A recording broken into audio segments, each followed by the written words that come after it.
Hello everyone, this is Marcio Cardoso again with another political hot take video. Although this video is a little bit different in that it's simply an addendum to a previous video that I've done on guns. So if you haven't seen my earlier video on guns, I recommend that you pause this video, go see the other clip first in its entirety, and then you go back to this video so you can get a better understanding where I'm coming from. A lot of people have responded to my first video about guns. It's the video that's gotten the most response so far, and in light of the recent events in Parkland, Florida, and the constant stream of gun violence in this country, it doesn't surprise me. And based on all the information that I've been getting and feedback and whatnot, I realized it's probably good to create a little addendum video here. So here we go. About guns. This is really important to know. Study after study has shown that when it comes to gun violence and gun violent crimes in this country, the vast majority are being committed by people who didn't legally own the gun when they were committing the crime. Situations, the tragedies of Parkland, Florida, are actually the exception, not the rule. The guy who committed the mass shooting at Parkland was legally owned that gun. But that's an exception. The rule is typically when it comes to gun violent crimes, the people who are using that gun don't legally own it. In fact, it's greater than 80%. More than 80% of gun violent crimes in this country are involving people who don't legally own the gun that they're using in the crime. So how are they getting those guns? In some cases, they're stealing them. They're finding ways to steal the guns because legal gun owners are leaving their guns out in areas where a thief can come in and get it.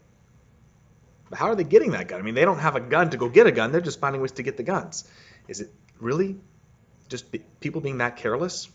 When you look a little bit deeper, though, it's not that. It's a black market. The vast majority of people, I believe, and studies are backing this up, the vast majority of people who are committing gun violent crimes are getting those guns illegally through consensual means, meaning they're not stealing anything, they're not doing anything to hurt anybody, they're just simply getting a gun illegally, and they're normally getting it from someone who's just simply handing it to them. This is basically known as a straw purchase setup or straw purchase agreement. So for those of you who don't know, let me briefly explain what a straw purchase is. Let's say I have a criminal record, and I don't. Let's just say I do. But I want a gun for God knows what. Well, it'd be hard for me to go to a gun shop to get a gun because if I do that, I got to go through a background check. And there you go. There goes my record, and I can't get the gun. So here's what I do. I go get a buddy of mine who I know has no criminal record. I know he's clean. I know he's good. And I tell him, hey, can you go to that gun shop and get the gun? My buddy goes in. They ask for a background check. His background check is good. He gets the gun. Then, at my house or his house, he gives the gun to me, probably for a price. I mean, so he can get compensated out of this. And now I have the gun. And now I can do God knows what with it. Let's say I do something with that gun. And I get caught. I go to jail. But what about my friend? He gave me the gun. He probably knows that I have a record. And if he doesn't, he should at least be questioning, why is he getting a gun for me? Why can't I get the gun myself? This is known as a straw purchase. Now, in many states, my friend would pay a penalty. He would be in trouble. But the penalty is not that severe. In some cases, it's just a fine. Other cases, he may serve jail time. May. But it's not that long. And in most cases, when it comes to gun violent crimes, the authorities want to come after me because I committed the crime, but they usually don't care as much about how I got the gun. That happens a lot. We don't seem to put an emphasis on how people get those guns, especially if they got them illegally. We need to be much more strict on that. And this is something that a lot of Second Amendment, pro-Second Amendment people have been pushing for. And to that, I agree with them. And I think a lot of gun control advocates would agree with. We need to go after these straw purchases. My friend should have gotten, in my opinion, minimum 30 years. That's right. I believe if you were committing a straw purchase setup, meaning you buy a gun legally because you have a clean record, but then you give that gun to your friend for under the table agreement and you get some money, which is illegal, I believe that you should be serving a minimum of 30 years in jail. Because what if I get that gun from my friend and then I use it to kill somebody? I was able to kill somebody because my friend was able to work out an agreement to give me that gun. I did something really bad, but it couldn't have happened if it wasn't for my friend. Bare minimum, my friend should be getting 30 years. If you were guilty of a straw purchase setup, you should be getting 30 years. Right now, in many cases, you don't get any time. And if the state or the government is trying to go after you, they still only give you about a year or so, which to me is not enough of a punitive punishment to decentivize people from doing this. You got to go hard after the straw purchases. Typically, it's straw purchase related incidents that allow for gun crimes to be committed, particularly in inner cities or in gang related activity. That's how most gang related gun crimes are committed. That's how most gang members get their guns, because they already have that record. So how do these gang members get these guns? They get it through straw purchases. You go after the straw purchases hard enough, decentivize people from wanting to commit this act. All of a sudden, if you got a clean record, you want to keep it clean because you definitely don't want 30 years or something on your record. And now it makes it that much harder for people who are committing crimes, particularly in the inner cities or gang-related folks, to be able to get hold of those guns. And that will go a long way towards reducing gun violence, because that's a big bulk of the gun violent crimes. I mean, what happened in Parkland was a tragedy. But if you look at the record of that city, in terms of gun-related crime in Parkland, Florida, take away that massacre, that tragic massacre from a month ago, and it's not that high. What happens when you go to Chicago? And granted, Chicago is a much bigger city than Parkland, Florida. But even then, the rate of homicides there, it's still disproportionately high. Well, who's committing those crimes, those gun-related crimes in Chicago? It's people who are usually getting those guns illegally, and the number one way they get them illegally is through straw purchases. You crack down on straw purchases, you go a long way towards stopping gun violence in this country. So we need to do something about that. But that's not all. Because what about the guy in Parkland or the guy in Las Vegas a few months back? They own their guns legally. As I said in my previous video, I still think we should have an assault weapons ban. I'm not going to change that. And I know some people who commented on my previous video disagree. I'm not changing my viewpoint there. I still think we should ban bump stocks, which make certain guns that much more powerful and turn semi-autos basically into autos. And the president agrees with me. President Trump recently stated he wants to eliminate bump stocks.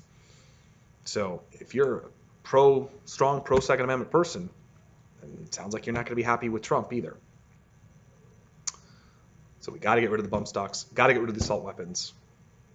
And also one little last thing, because I, as an educator in a middle school classroom, I don't believe that teachers should be armed with guns. I know others feel differently, including teachers, and I know there's some schools that do this already, but I don't think it's a good idea.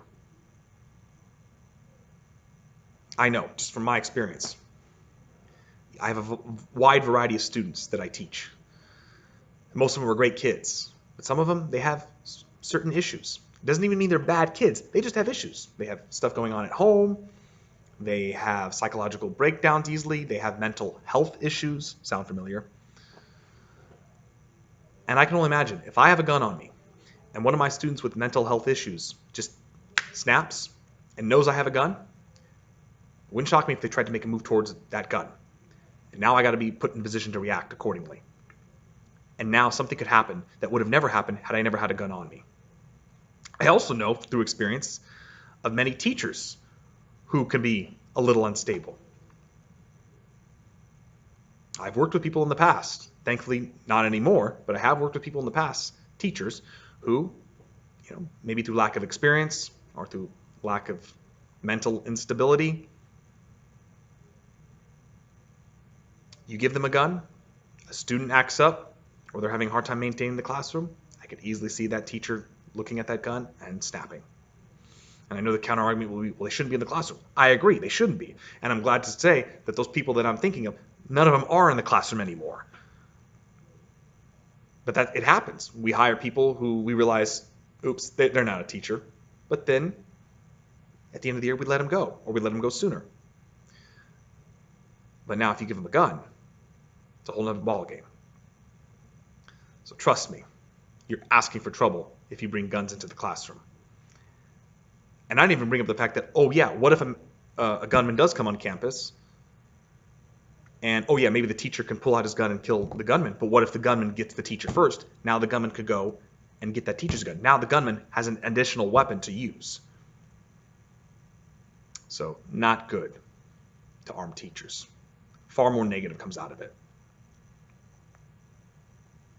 But I will say one thing, and I had a conversation with one of the commenters from my previous video, is if you want to bring in an armed officer or security patrol person to roam around the campus, that's different. I'm open to that. You'd have to see how much it would cost and whatnot. Schools don't have a whole lot of money, but that's something to consider. I know there's many, many high schools already across the country that have a police officer always on campus monitoring the school. That's different. Of course, what if you have a security monitor like you did in Parkland, who apparently was just waiting outside while the gunman was going around doing what he was doing? But that, of course, to me is a lack of competency, and that security monitor should be fired because he clearly wasn't doing his job. But that's something that I am open to. Having a police officer roaming the campus or whatnot, that's one thing. That's different. But arming every single teacher inside the classroom, no. So there you have it. There's my addendum. A little longer than I thought. I hope that clears up some things. I know there's still going to be people on both sides of the aisle who are going to disagree or feel better or whatnot, whatever. Maybe you might feel better about what I've said in this video, or you might be watching and thinking, nah, you still don't make any sense. But I think this clears things up a little bit better. Crackdown on straw purchasers, that'll go a long way towards taking out guns of the wrong people's hands. And that's important because, again, most gun-related crimes in this country, 80%, are committed by people who didn't even legally own that gun. They didn't go through legal channels. They went through illegal channels to get that gun in the first place. So the straw purchase one to me is a big one. If you could only do one thing, that's actually the one thing I would do, because that takes 80%, potentially 80% of gun crime, potentially, off. But you got to take care of that other 20% as well. You got to get rid of the bump stocks, which would have gone a long way towards saving people's lives in Las Vegas. You got to have, in my opinion, reinstitute an assault weapons ban, which means no AR-15 for the guy in Parkland. And don't arm teachers, because you're going to bring up a whole other slew of issues if you do.